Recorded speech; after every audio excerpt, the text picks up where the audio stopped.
The silence in the command deck was louder than any alarm. Captain Rhodes stood frozen, his eyes locked onto the hollow screens that flickered out one by one. Systems offline, engines dead, life support failing in slow, ticking percentages. Somewhere below, the ship's core gave a low groan like a dying animal. "Report," he ordered, though he already knew the answer. "They shut us down," Lieutenant Brandt whispered, pale and breathless. Just like that. Everything. Control systems, comms, propulsion, gone. We're dead in space, Captain. Rhodes clenched his jaw. The Zorans had done it. After 2 years of playing diplomatic games, pretending humanity had a seat at the table, they'd finally shown their hand. The peace treaties, the joint missions, the technology exchanges, it was all a facade, a leash. And now that humanity had dared to resist, they'd pulled the plug. "Casualties?" Rhodes asked, his voice razor-thin. "None yet. But if we can't get life support back online within 4 hours..." He nodded, already moving. "Tactical, with me. Everyone else, lock down the ship. We find heat, we find air. Whatever's left, we survive on it." Deck after deck, the truth became clearer. The Vanguard, pride of the Earth Defense Fleet, had been reduced to a tomb by a single Zoran override signal. They hadn't fired a single shot. They didn't need to, and Rhodes couldn't shake one thought. They expected us to die quietly. He stood in the dim light of the auxiliary hangar, surrounded by the ship's forgotten parts. Spare drones, scrapped reactors, experimental payloads no one ever got clearance to test.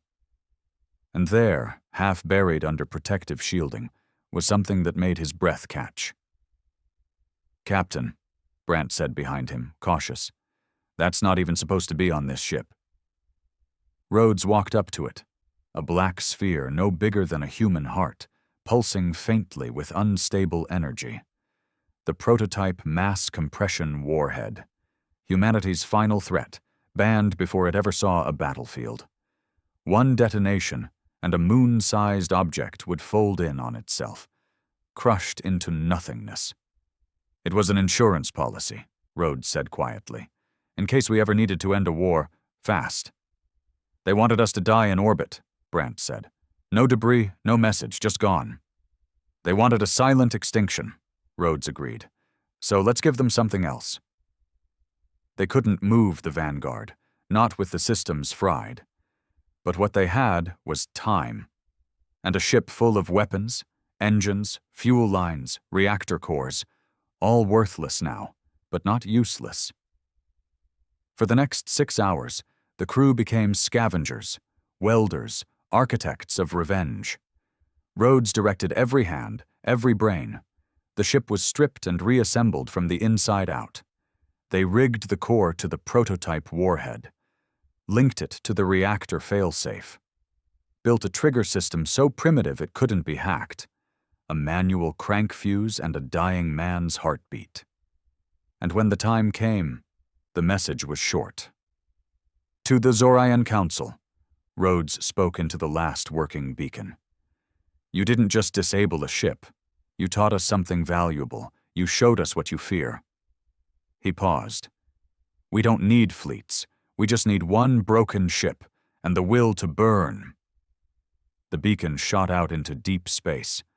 The Vanguard, now a floating bomb, drifted silently toward the Zoran forward command station orbiting Nephra 7. The Zorans, so sure of their superiority, dismissed the signal as static. They didn't even bother to scan the ship until it was too close. By then, it was already over. Space doesn't forgive mistakes. It doesn't whisper comfort when hope dies. It watches, still and vast, as the last breath is stolen from lungs too stubborn to quit. That was what haunted Rhodes as the Vanguard glided silently, like a dead leviathan, toward Nephra 7. He stood in the remains of the command bridge, stripped down to bare walls and cables. The luxury of Federation-grade control consoles had been ripped out to free power lines. Oxygen tanks had been routed into a labyrinth of booster valves and overheating cores. The ship was now a coffin with teeth. Quiet, patient, and starved for vengeance. "Captain?" Brant's voice crackled through the static-choked comm line. "Radiation levels around the forward core are spiking. If we don't reinforce the coolant tubes, they'll rupture," Rhodes finished. "We don't have time." A beat of silence. "Understood, sir." They both knew what it meant. A slow leak, followed by pressure buildup, followed by premature ignition. If they didn't keep the temperature just under catastrophic, the warhead would trigger before reaching orbit. It had to happen after the Zorans saw the Vanguard. It had to send a message. This wasn't just war, it was a broadcast, a declaration in fire and silence. "Tell Gerhardt to rig a manual override on the coolant exchange. Put Torres on the fusion venting." "She's down," Brant said quietly. "Got hit with a backdraft from Reactor 3. Burns over half her body." Rhodes shut his eyes. "Put Delaney on it, and seal off that corridor. We're bleeding time." Each step toward their goal came with a cost. Men and women who had volunteered for Earth's defense were now breathing chemical fumes, crawling through radioactive crawl spaces, and tightening bolts over fusion coils while their skin blistered. And no one asked why. Not one of them questioned it. Because they understood something Rhodes didn't even have to say out loud anymore. This wasn't about survival. It was about making the Zorans remember. The aliens had underestimated humans not because they were weak, but because they were reasonable, too willing to negotiate, too slow to rage. The Zorans didn't fear humanity's weapons. They feared its silence, its patience. And now, they were about to witness what that patience had been hiding. Rhodes made his way down to the ship's old medbay, which had been turned into a manual nerve center. Cables hung like vines from the ceiling. Power cells glowed weakly. In the corner, a countdown ticked steadily. 26 hours until core ignition. The estimated time to intercept with the Zoran command hub? 27. Close. Too close. Gerhardt sat hunched over a mess of wiring, sweat dripping into his eyes. He looked up as Rhodes entered, face pale from lack of sleep and radiation fatigue.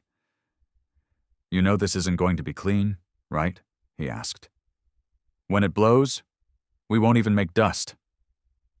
Rhodes nodded. "That's the point." Gerhardt's jaw tightened.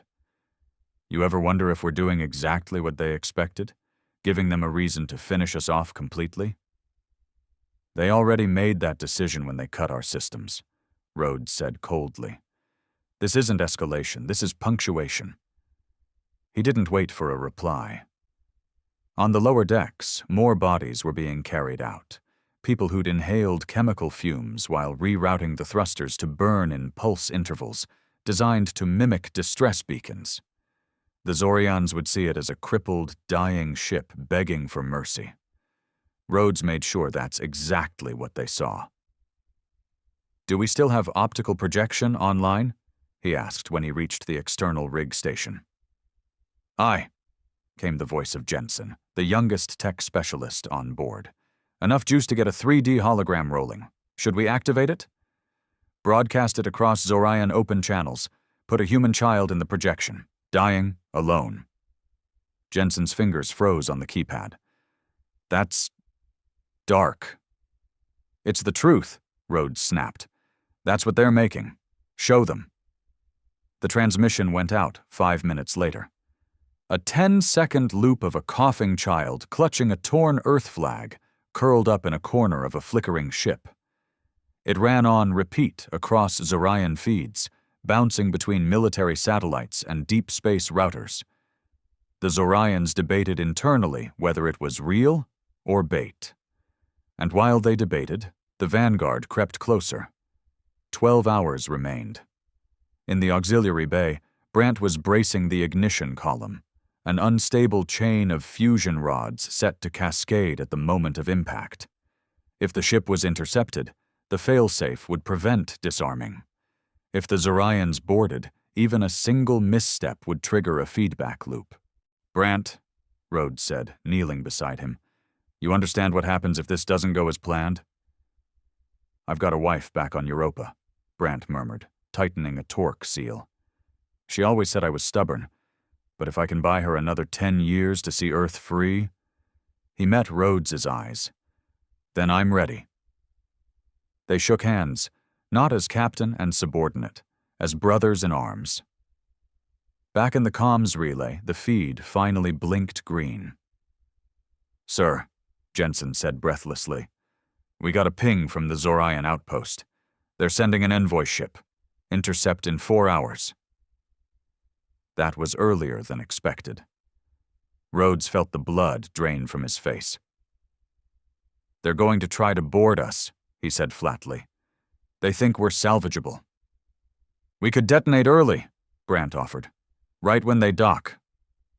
"No," Rhodes growled. "We hold. Let them see the ship drift past. Let them see the countdown." He walked back to the bridge, lit only by the low amber glow of backup generators. His hand hovered over the final switch, a manual failover buried under 3 inches of reinforced steel. Once activated, it could not be turned off. "All hands," he said into the internal comms. "This is Captain Rhodes. We've done more than anyone ever thought we could. You've turned a weapon of war into a ghost of fury. Whatever comes next, know this." He paused. "We didn't die begging. We didn't fade away. We chose to go out like this." One by one, the crew responded. Voices thick with exhaustion and pride. Names he'd never remember. Faces twisted by burns and sweat and pure, relentless defiance. At the 22-hour mark, the Zoran envoy reached visual range. A sleek, silver spear of a vessel, bristling with technology 10 generations ahead of Earth's best. It scanned the Vanguard, slowed, and held position just beyond boarding distance. "They're hesitating," Jensen whispered. Rhodes smiled grimly. "Good. Let them." An audio transmission buzzed to life, deep melodic tones with embedded frequency commands designed to lull, manipulate, pacify. "Human vessel," the Zoran voice said. "You are compromised. Surrender your systems for aid. You will be preserved." Rhodes stepped forward, stared into the hollow camera lens, and answered. "Preserve this." And he flipped the final switch. The ship's hull pulsed red. Energy rippled across every bolt, every wire. The warhead core spun up like a screaming god. The Zorans tried to run, tried to cut their feed. Too late. At the 27-hour mark, the Vanguard reached Nephra 7 orbit. The warhead ignited. There was no explosion, just absence. The Zoran command station folded inward like a paper cup in a black hole. Light bent, gravity shattered. The hub, the envoy ship, and everything within 3,000 kilometers ceased to exist in a blink. No sound, no flame, only the void, and the message it carried. Silence again. But this time, it wasn't on the ship.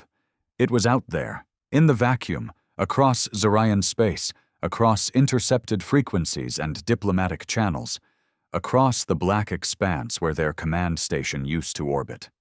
For the first time in the history of intergalactic diplomacy, the Zoran High Authority didn't respond. Not a word, not a transmission, nothing. And in that absence, humanity found a rare, bitter kind of power.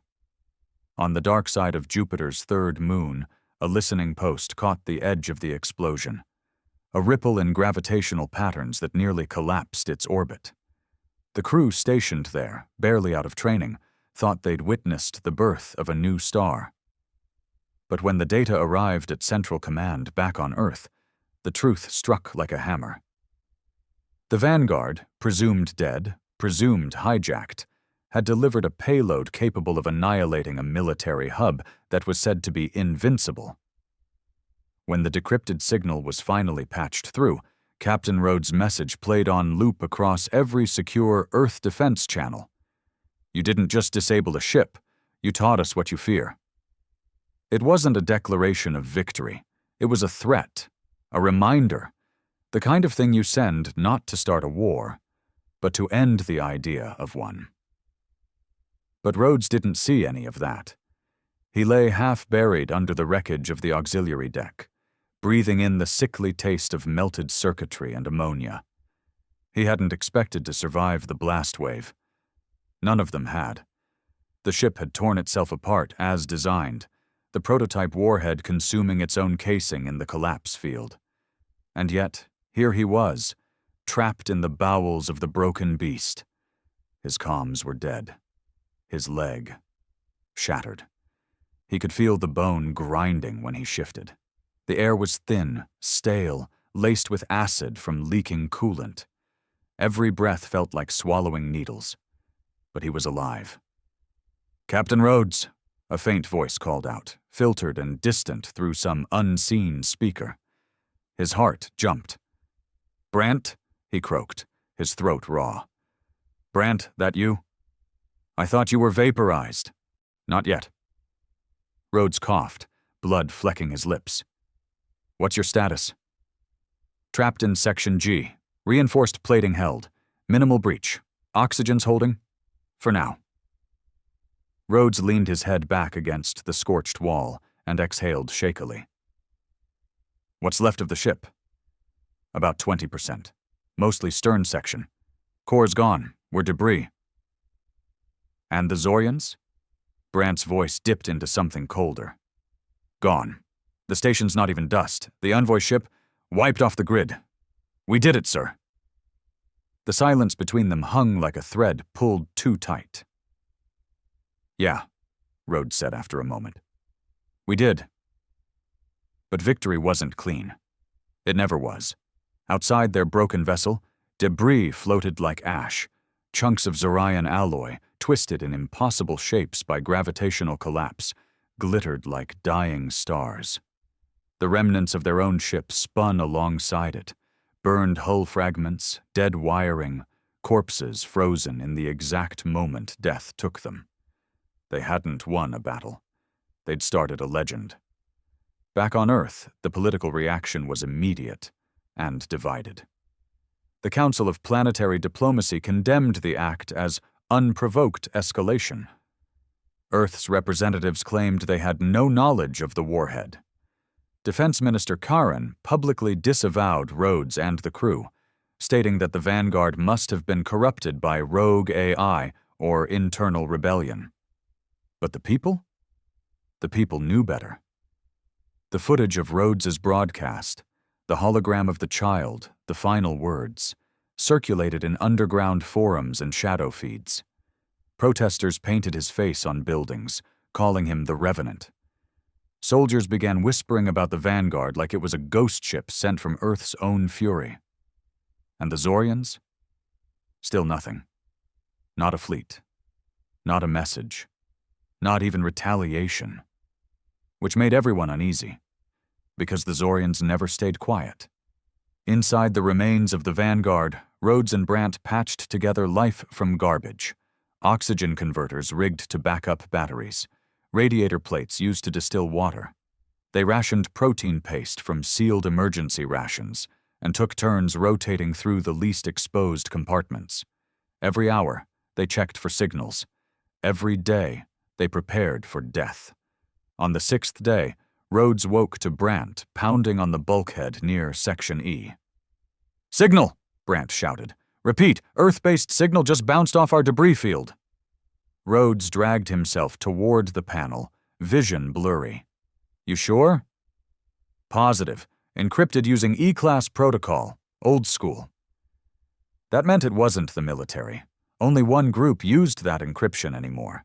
The Underground Alliance, old rebels, pre-treaty holdouts, the ones who didn't trust diplomacy to protect humanity from alien control. "Patch it through," Rhodes whispered. Brant tapped in a series of manual inputs. A second later, the message came through in static, cracked pulses. Vanguard survivors, this is Helix Station. You are not forgotten. We are coming. ETA. 29 hours? Stay dark? Stay alive? Rhodes sat back and laughed, a dry, broken sound that turned into a cough. We made a damn ghost story, and someone believed it. Brant grinned. Yeah. But they're coming. That's all that matters. But Rhodes wasn't smiling for long, because part of him knew what this meant. The war wasn't over. It had just changed. 29 hours later, the rescue ship drifted into the wreckage like a shark through still water. No lights, no pings. Silent and cold. Just as instructed. 2 extraction suits emerged, jetting toward the exposed section of the stern.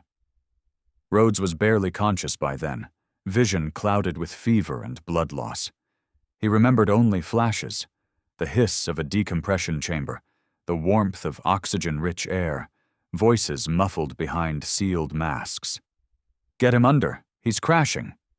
Where's the core signature? Did they actually detonate that thing? Shut up and move! He's not dying here. Then, blackness. Rhodes woke up in a makeshift medbay, clean but worn, scratches on the walls, improvised surgical equipment, an IV taped to his arm, monitors that looked 2 decades outdated. But he was breathing, and not in space. Captain, said a voice beside him. He turned. A tall woman stood near the bed, her arms crossed, dark circles under her eyes. She wasn't military, but she wasn't soft either. You're with Helix, he rasped. We are now, she replied. You gave them something they've been waiting for, a reason to fight again. Rhodes stared at the ceiling. You shouldn't have come. Maybe. But you gave us a planet killer, Rhodes. You showed us the Zorans bleed like anyone else. You think we were going to ignore that? Rhodes didn't answer.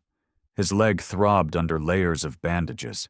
His body felt like it had aged a decade in a week. I didn't do it for a revolution, he said finally. She smiled without humor. Doesn't matter. You lit the match. Now the fire's ours. He closed his eyes. For a moment, all he could hear was the pulse of his heart, steady and defiant. Somewhere far from there, Earth was watching. So were the stars. And maybe, even the Zorans. But if they were waiting for Earth to beg, they'd be waiting a long time. The walls of Helix Station creaked like an old ship in a storm.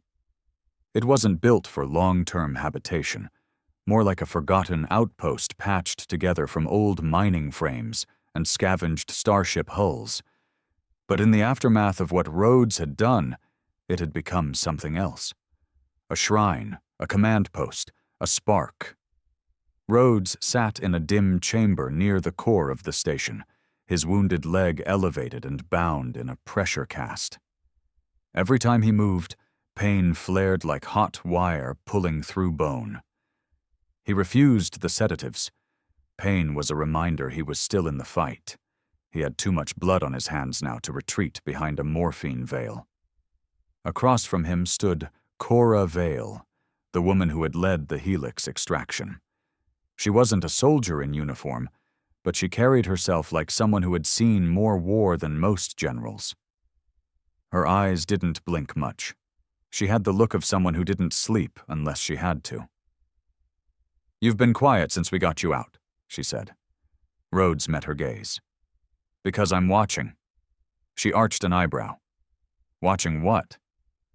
How fast people are ready to turn me into something I'm not. Cora gave a dry laugh. You mean a symbol? He nodded slowly. You didn't ask for it, but you earned it, she said. You think legends get to choose how they are remembered? I'm not interested in being remembered, Rhodes said. I wanted to send a message. The warhead wasn't vengeance, it was proof. Proof of what? That we're not theirs. That we don't fold because someone yanks a string.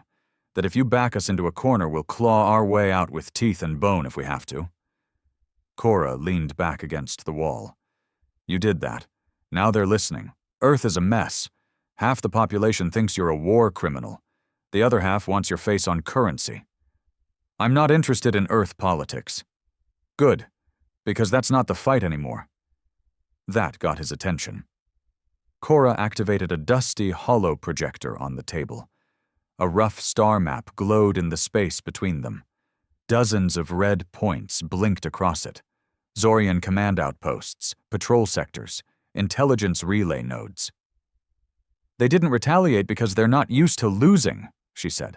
You crippled their pride in front of the galaxy. That hit harder than any warhead ever could. Rhodes stared at the map. And now? Now they're rearming, quietly, pulling ships from outer sectors. You won't see it on the news. The Federation's still pretending it's all diplomacy. But we've seen the patterns. The buildup is real. Prepping for war? Maybe not full invasion, but suppression, sanctions, orbital control. They're going to punish Earth without ever firing a shot. They want to starve us, scare us back into obedience. Rhodes's hands curled into fists. And they're counting on us being afraid, he said. Cora nodded. Which is why we need more than a symbol now. We need a strategy. Rhodes exhaled slowly. How many ships do you have? 5 that can still fly. 2 are half junk. One's been cannibalized so many times it's held together with magnetics and hope. Crew? 65 fighters, a few ex-fleet. The rest? Scavengers, mercs, freelancers. Loyal, but not trained for this kind of war. Rhodes looked at the map again. We don't need numbers. We need precision, tactical disruption. They're big, but they're slow. We bleed them until they either pull back or lash out. And if they lash out, then we show them humanity's real weapon, he said. Survival at any cost. Brant was already moving before Rhodes could stand. The younger officer had been sleeping in a crate of dry rations and diagnostic equipment, refusing to take a bunk until Rhodes could walk. You're not ready, he said, watching Rhodes limp out of the medbay. Doesn't matter. You're bleeding through the wrap. I've bled worse. Brant grabbed a brace and strapped it onto Rhodes's leg. You're a pain in the ass, sir. You still calling me sir after everything we've been through? You blew up a Zorian station with a ship that couldn't fly. You can get called whatever the hell you want. Rhodes almost smiled. Let's get to the hangar. They passed through narrow corridors packed with crates, tools, generators humming like low beasts. Every hallway was alive with people who moved quickly and spoke in hushed tones. These weren't soldiers. They were believers. People who had been ignored by the system and now saw a reason to rise. The hangar bay looked like a graveyard, and a miracle all at once. Ships of every kind, rusted fighters, retrofitted freighters, half-melted cargo hulls turned into gunboats, stood in various states of assembly. Mechanics worked in clouds of steam and sparks. Children ran between toolboxes and gun turrets, carrying parts like messengers of a new rebellion. This is your army? Rhodes asked. Cora was waiting by a turret-mounted scout ship, a grin on her face. You expected a fleet? No, Rhodes said. I expected less. I'm impressed. She walked him toward a slab of star maps welded into the wall like a warboard. First target's not a military one. It's a relay hub. Zorian Node 46, orbiting Rhythex 5. It's a communication spider. Disrupt it, and you delay their fleet coordination by days. How many people there? 200 max. Mostly techs. It's lightly defended. They won't expect sabotage. Rhodes traced the line from Helix Station to Rhythex 5. Then we hit them fast. No warning, no survivors. Cora raised an eyebrow. Cold. They didn't show mercy when they killed half my crew with a remote shutoff. They wanted silence? I'll give them noise. She nodded once. You'll lead? Damn right I will. They called the mission Ghost Mark. 3 ships, 12 fighters, one chance to cripple the Zoran relay before their response fleet solidified. As they launched, Rhodes sat in the gunner seat of the Lancer, a rebuilt atmospheric carrier turned into a silent death machine. His legs screamed with every bump in the flight path, but he didn't blink. Pain was a passenger now. The moment they came out of warp near Rhythex 5, the plan kicked in. "Maintain comm silence," Rhodes said. "Visual confirm on the station. Hold position." The station spun slowly like a silver coin on its edge, its defense turrets dormant. It wasn't expecting company. Brant's voice crackled.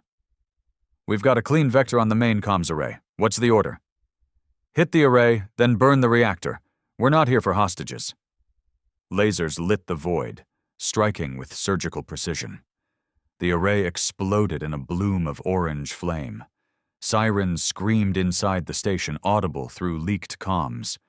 Before they could mount a defense, Rhodes fired the Lancer's railgun. The payload cut through the core like a sword, and a chain reaction followed. The station began to tear open, shuddering as internal pressure buckled the walls. "Status?" Cora demanded over the channel.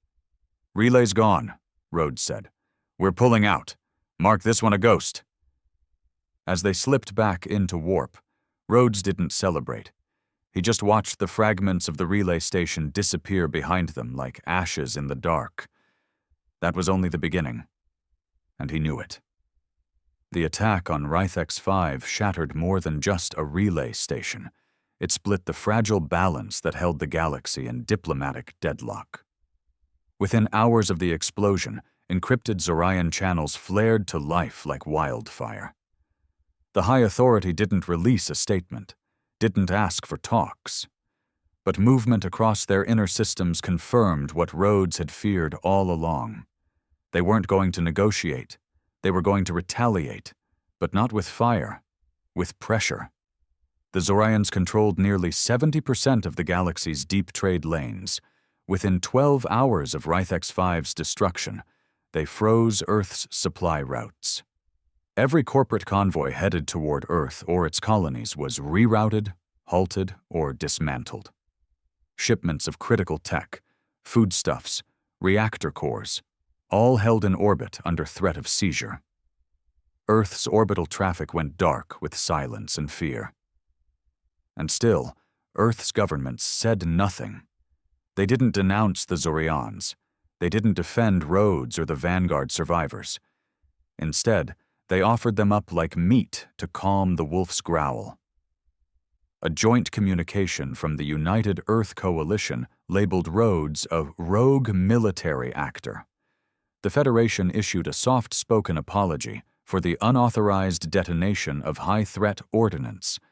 They promised to investigate Helix Station and asked the Zorans for patience. Patience. As if the Zorans didn't understand exactly what they were doing. Inside the rusted bones of Helix Station, Rhodes read the messages in silence, his jaw locked. Cora stood nearby, arms crossed, lips pressed in a flat line. "They're going to hand us over," she said. Rhodes didn't look at her. "They think if they sell us out, the Zorans will open the trade lines again." "They might," she admitted. "And then what?" Rhodes snapped. "We go back to bowing? Waiting for the next silent kill switch? They already showed us what happens when we behave." Cora said nothing. The room was quiet. Then Brant stepped in, holding a comm pad. "We've got something," he said. "A civilian freighter just broke through Zoran patrol, refused to reroute. They're requesting to dock." Rhodes arched a brow. "They crazy? Maybe. Or maybe they've got nowhere else to go." "Bring 'em in," Cora ordered. "But watch the airlocks. If this is a trap, we'll know." The freighter was called Glory Ark, but there was nothing glorious about it. It looked like a flying grave. Burned panels, cracked viewport glass, two of its thrusters leaking coolant like dying lungs. It docked with a shudder that nearly tore Helix's portside clamps loose. When the crew disembarked, they came out slow and cautious, no weapons drawn, No show of strength. Just fear and desperation. A man stepped forward, balding, gaunt, eyes sunken like he hadn't slept in a month. His jumpsuit was earth-made, stitched and patched over a dozen times. "Name's Calder," he said. "We were carrying medical supplies to Mars when they shut us down. Zoran patrols seized our nav core, beat one of my crew half to death, and told us to sit in orbit until we starved." Rhodes looked him up and down. "So why come here?" Calder straightened. "Because I heard the rumors. About the Vanguard. About you." Cora exchanged a glance with Rhodes. "You want to fight?" she asked. "No," Calder said. "But I want to stop being afraid. I've got 9 people on that ship who just want to live without being told when to breathe." Rhodes stepped forward, voice low. "We're not building a resistance. We're building a reckoning. You sure you're not here to beg for mercy when the Zorans come knocking?" Calder didn't blink. "If you're burning bridges, Captain, I'm here to hold the torch." Rhodes almost smiled. Within a week, 5 more ships slipped through the embargo. Some were military defectors. Some were freelancers. One was a scientific expedition that had spent years in deep space and returned to a planet now strangled by alien control. They all came to Helix. And they all brought something: supplies, manpower, knowledge, fire, and rage. Cora called the first meeting in the central chamber of the station, now turned into a war room. Holoprojectors flickered to life. Rhodes stood at the center, a cane in one hand, datapad in the other. "Here's what we know," he began. "Zoran trade hubs run on a centralized control matrix. You hit the nodes, they lose control over their embargo net. You cut their hands before they can squeeze Earth into submission." He pointed to 3 glowing sectors on the map. "These are the next targets. Each one supports at least 6 trade corridors. If we take them, we collapse the net." A grizzled ex-Navy officer raised a hand. "We hit these. They'll declare open war." Rhodes met his gaze. "They already have. They're just polite about it." Cora stepped in. "This isn't a war for planets. It's a war for control. If we make it cost them more than it's worth, they'll back down. We don't fight for glory. We fight for breathing room." Someone else, a young woman with a mechanic's jacket stained in grease, asked, "And what happens when Earth finally decides to send us a message? What if they bomb us to prove loyalty to the Zorans?" Rhodes looked at her and answered without hesitation. "Then we hit Earth, too." The room went dead quiet. "I'm not saying we kill civilians," he added. "I'm saying we make sure no one forgets that the ones dying out here were once their sons, their brothers, their people. If they betray us to save themselves, we make them feel that choice." That was the moment everyone in the room understood what Rhodes had become. Not a martyr, not a hero, but a hammer. The following weeks were fire and metal. The Helix Coalition, barely a fleet, more like a pack of wolves, struck fast and without warning. Node after node fell. Relay beacons detonated. Outposts were stripped of data and rigged to explode. Zoran patrols reported growing panic across outer systems. For every hub they secured, another rebel cell sprang up. Miners on Titan, terraformers on Ares 4, smugglers near the Sable Ridge Belt. The flame was spreading, and Rhodes was at its center. But with every mission, every strike, the toll grew. Brant lost a finger when a reactor shield blew out during sabotage. Calder's ship took a direct hit on their 3rd raid. 2 dead, 3 injured, hull barely holding. Supplies ran thin. Food became rations. Fuel cells were recycled to dangerous levels. Cora pushed through it with a fire that scared even the veterans.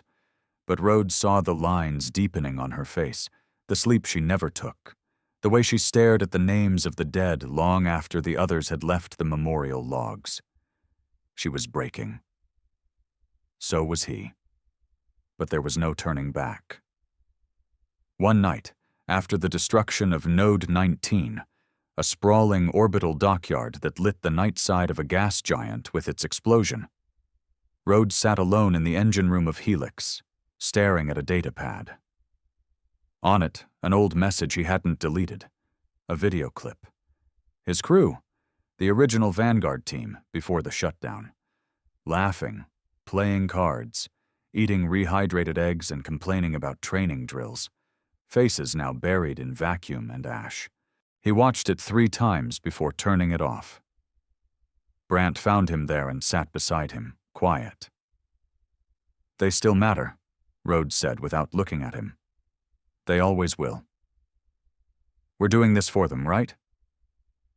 Brant didn't answer for a while. Then, "I think we're doing this for ourselves now." Rhodes nodded slowly. "Good." He stood. "We've got one last node to hit," he said, "and then we strike the heart." Brant looked up, confused. "You mean—" "Yeah," Rhodes said. "We're going to Earth." The silence over Earth was different. Not the silence of space, cold and natural. This silence was crafted, engineered. It was the kind of quiet born from fear and complicity, a world pretending it didn't hear the screams echoing from the stars. When Rhodes' fleet reached the edge of Earth's defensive perimeter, the automated warning system pinged like a heartbeat. They weren't expected. They weren't welcome. "Unknown vessels," came the voice over the intercom, flat and rehearsed. "This is UEC Orbital Command. You are approaching a restricted zone. Identify and reroute immediately." Rhodes didn't respond. He sat in the command seat of the Lancer, gaze locked on the blue marble that once meant home. It looked peaceful from a distance. That was the lie of it. Brant leaned toward him. "What's the plan? You gonna answer them or just cruise past and hope they forget we blew up half the Zorian net?" Rhodes narrowed his eyes. "They don't forget. They pretend. That's worse." Cora's face flickered on the comm screen. She was in the second ship, Ashwake, flanking them in orbit. "We're being scanned," she said. "They know who we are." "Good," Rhodes said. "Then they also know we didn't come to negotiate." The comm pinged again, more urgent this time. "Captain Rhodes, this is General Torin of Earth Defense Command. You are in violation of international orbital law. You are ordered to stand down and submit your vessels to inspection." Brant snorted. "They want to inspect us? What, to see if we're the same traitors they painted on the news feeds?" Rhodes leaned forward, clicked the channel open. "This is Rhodes. No inspection, no reroute. You want to stop us?" "Fire." A pause. Then the voice returned, slightly less sure now. "You would risk war with your own planet?" "You already started it," Rhodes replied. "When you sold us to the Zorans, when you let them strangle us. You think they'll stop with embargoes? They're going to hollow this place out until there's nothing left but obedience." "You've made your point." "No," Rhodes snapped. "I haven't even started." He cut the channel. The next 2 hours passed in tense silence. Earth's orbital defense satellites tracked them, but none fired. The UEC was afraid. Not of the rebels' weapons, but of their message. Rhodes didn't come to destroy Earth. He came to show it what it had become. Inside Helix's mobile data ship, the ghost signal Calder and his team initiated the drop. Encrypted video files, intercepted military orders, captured transmissions between Earth diplomats and Zoran advisors, all spilled into the civilian net. Within 20 minutes, major feeds across every continent went dark. Then they lit up again, only this time, with truth. Every lie Earth had told since the Vanguard was shut down. Every name they'd tried to bury. Every order to let the Zorans correct humanity's resistance. And Rhodes' message. He appeared not as a war hero, but as a man burned and worn, still bearing the wounds of the war no one wanted to acknowledge. They told you we were terrorists, he said, eyes flat and tired. They told you we endangered peace, but peace without freedom is slavery. Peace that requires silence is surrender. He showed footage of the Vanguard after the Zorans cut its systems. Smoke, fire, his crew clawing through the wreckage. He played the final broadcast before they turned the ship into a bomb. They wanted us to die quietly, Rhodes said. We chose to burn instead. And then, the most damning clip. Communications between Earth's diplomats and the Zorans agreeing to hand over rebel leaders in exchange for restored trade. They didn't just betray us, Rhodes said. They betrayed you. And Earth listened. It started with a riot in the Europa Sky Dome, students smashing propaganda screens with solar hammers. Then the miners of Vesta Station walked off duty, refusing to load raw ore into Zoran freighters. Mars colonies began broadcasting pro-Vanguard slogans in orbital graffiti visible from space. And on Earth's surface, marches, fires, tear gas, gunfire. The world didn't erupt. It fractured, slowly, deliberately. Rhodes watched it unfold from orbit, silent.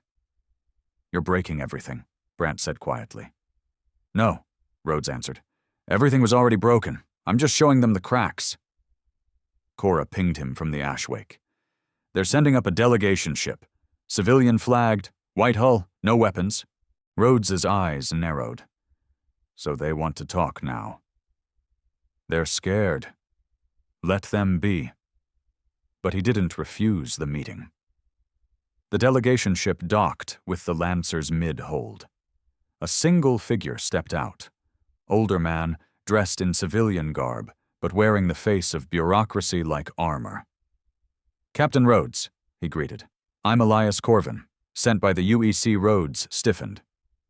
Don't say my name like you didn't vote to kill me. I didn't vote to kill you, Corvin replied. I voted to protect the planet. From who? Us or the truth? Corvin looked around the rusted interior. This rebellion won't save humanity.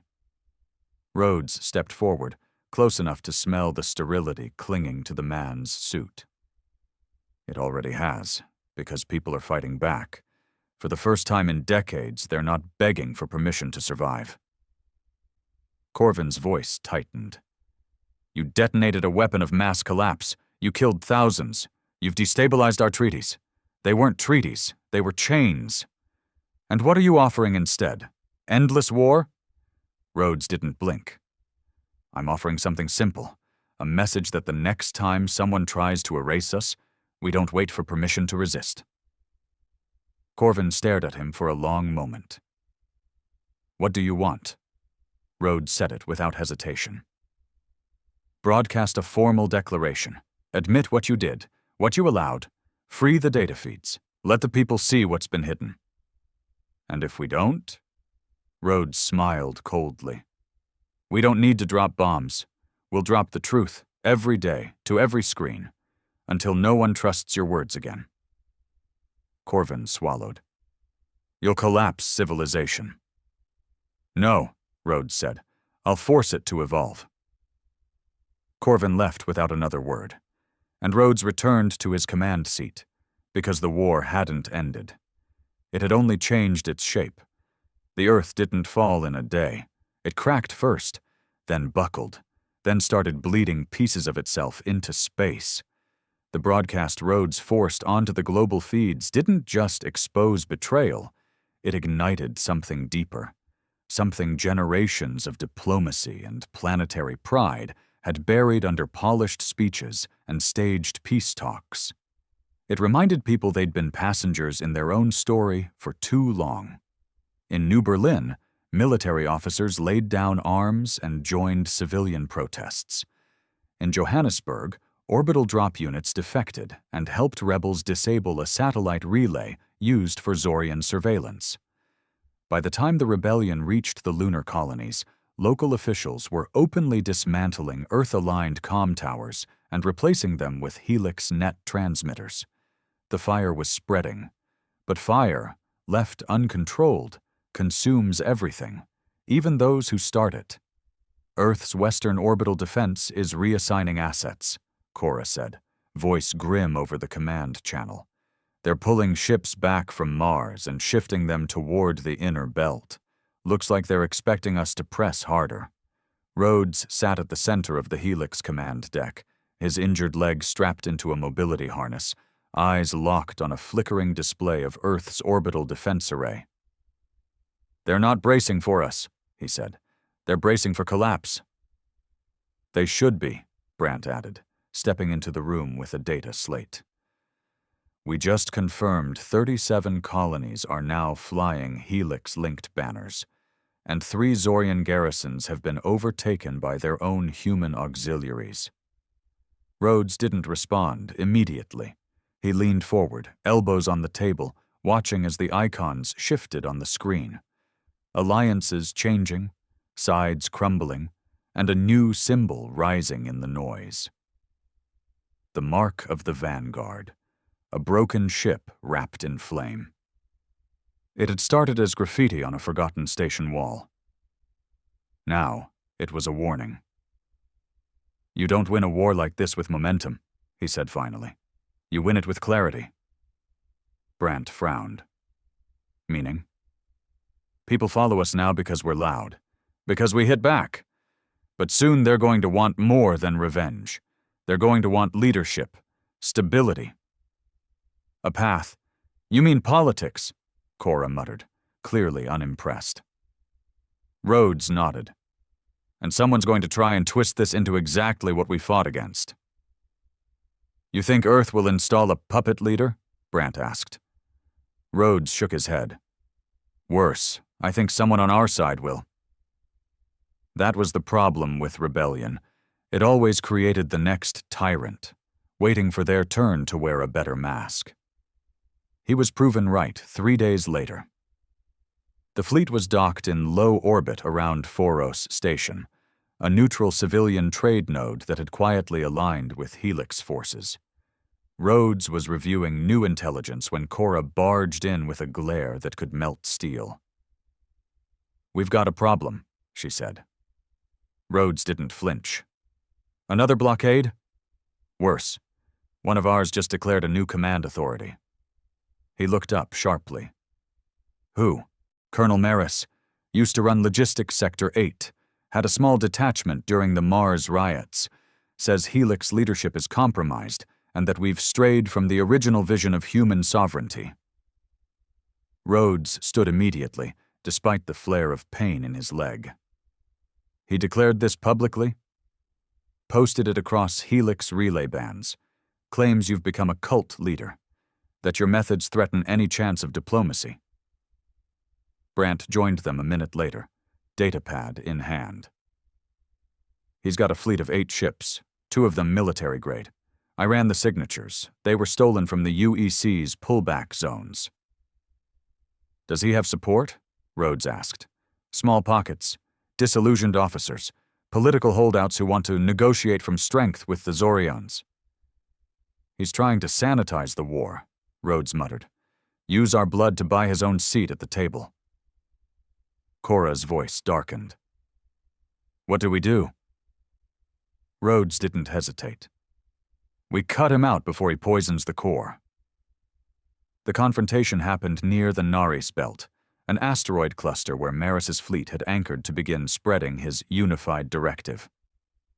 Rhodes brought 3 ships, not a show of strength, just enough to make the point clear. They hailed Maris directly. His face appeared on the view screen, older, stern, crisp uniform that still bore the old Earth insignia. "Captain Rhodes," he said smoothly, "I'm surprised you came in person." "Had to make sure I wasn't imagining things," Rhodes said. "You really wearing that uniform while spitting in every grave this rebellion's dug?" "I'm offering order," Maris replied. "We've made our point. Earth is ready to negotiate and the Zorians are listening. You keep pushing. We lose everything." "No," Rhodes snapped. "We lose when people like you start rewriting history in real time. You weren't there when they shut down the Vanguard. You didn't watch your people suffocate because some alien diplomat decided humanity needed a lesson in obedience.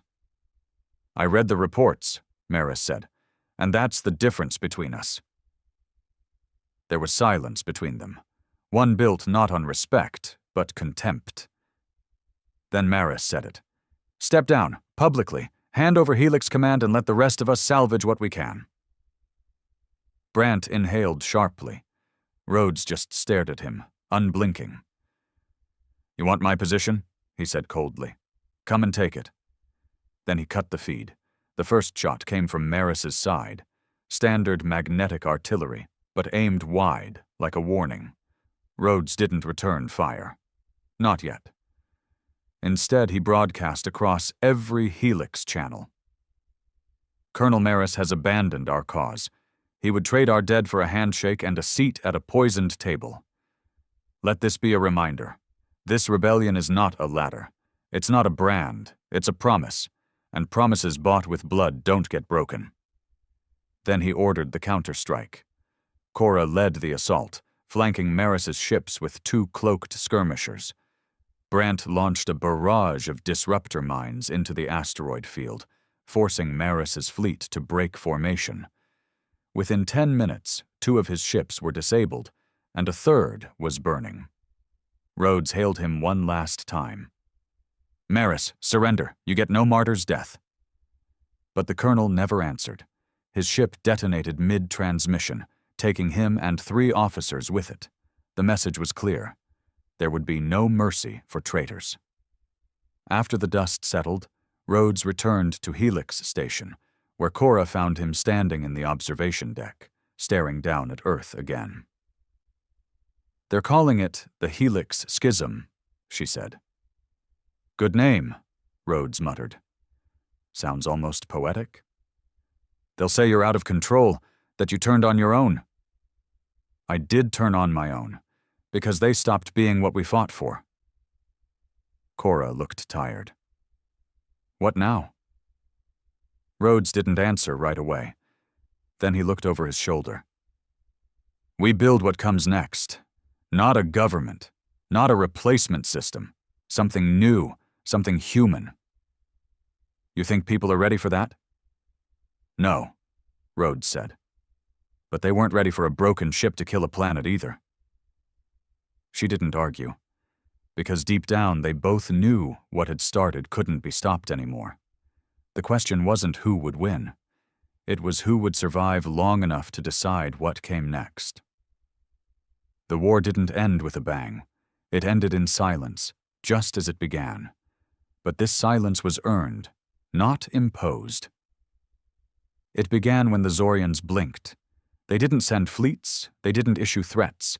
For the first time since humanity crawled into the stars and tried to sit at the table of empires, the Zorans sent one thing, a message, a single data packet, transmitted across all Helix-linked systems.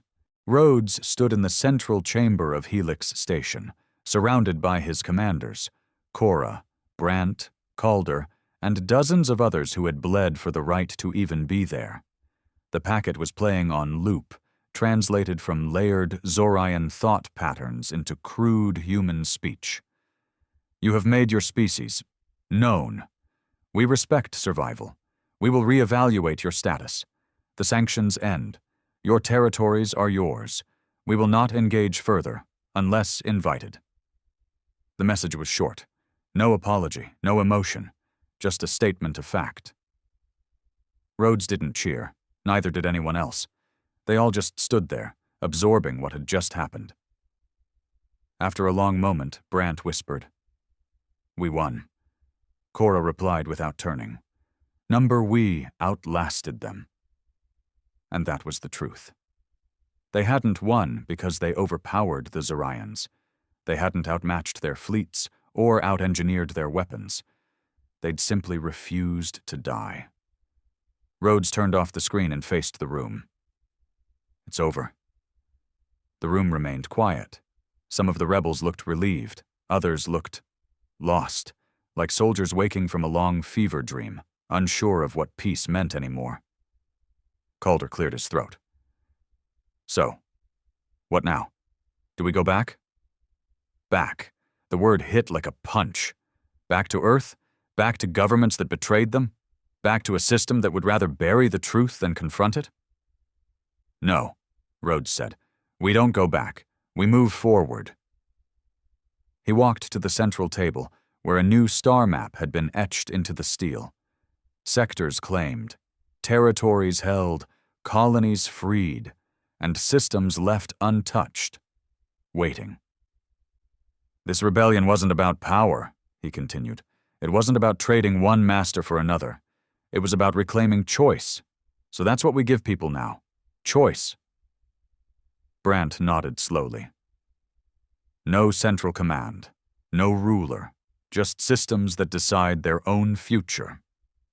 And a unified defense, Cora added, because someone's always watching the fire, waiting to snuff it out. Calder exhaled. You're building a new kind of civilization. No, Rhodes corrected. We're building a community. Call it what you want. Helix, Vanguard, I don't care. But it won't be Earth. It won't be Zorion. It'll be ours. The others stared at him. He could see it in their eyes, hope and fear in equal measure. They had fought so long, so hard, it was almost easier to stay at war. Peace demanded something far more difficult, responsibility. Rhodes looked to Cora. You still in? She cracked a rare smile. Until my bones turn to dust. To Brant. Try getting rid of me, he replied. To Calder. We've already come too far. Rhodes stepped back. Then let's finish what we started. The next 3 months were chaos, not destruction, construction. Colonies that had declared independence under the Helix banner began working together to form a unified framework. Trade networks, shared defense signals, medical fleets, refugee transports. The core team called it the Fire Net, a living, growing organism of rebellion that had now become a lifeline for 100 struggling systems. Earth didn't interfere. It couldn't. Its governments were fractured, its alliances threadbare. And with Zorion embargoes lifted, its population turned inward, asking questions they didn't want answers to. The old power structure remained, but it limped now. Hollow, nervous, watching. And Rhodes? He disappeared from public view. No interviews, no declarations, no parades. He wasn't interested in becoming an idol. He left that to the historians. Instead, he returned to the Vanguard, or what was left of it. The twisted hull had been salvaged and docked at a new station orbiting a red dwarf near the Fringe Worlds, a place that had become something sacred. A tomb, a shrine, a reminder. Rhodes visited it alone. He limped down the reconstructed corridors, burned, welded, repaired in places but still jagged in others. He passed the names carved into the walls, hand-etched by the survivors. Every crew member lost, every sacrifice logged by memory and grief. He stood in what used to be the command deck, the chair where he first watched the ship die. The walls still bore scorch marks. A piece of twisted railing still jutted from the floor where Torres had fallen. He sat. Not to command. Just to be. It was quiet now. Not the silence of a system shut down. The silence of peace. He stayed for hours. When he returned to Helix Prime, Cora was waiting for him. She handed him a bottle of Earth whiskey. Real, not synthesized. A gift from some grateful trader who'd smuggled it out of old Chicago. They sat on the observation deck together, drinking in silence, watching the stars. You think this lasts? She asked. Rhodes took a sip. I don't know. Think they'll try again? He shrugged. Maybe. Will you be ready? He looked at her. Are you? She smiled faintly. I wasn't supposed to live this long, but yeah, I think I am. Another long silence. Then she asked the one question no one else dared to. Do you regret it? Rhodes didn't answer immediately. He thought about the Vanguard, About the warhead, about the thousands who died, the governments that betrayed him, the Zorans who watched and waited, and the fire they started that never quite went out. He took a long breath. "No," he said. "I regret not doing it sooner." Cora nodded, and the stars spun on, unbothered, unbroken, just watching, as they always did.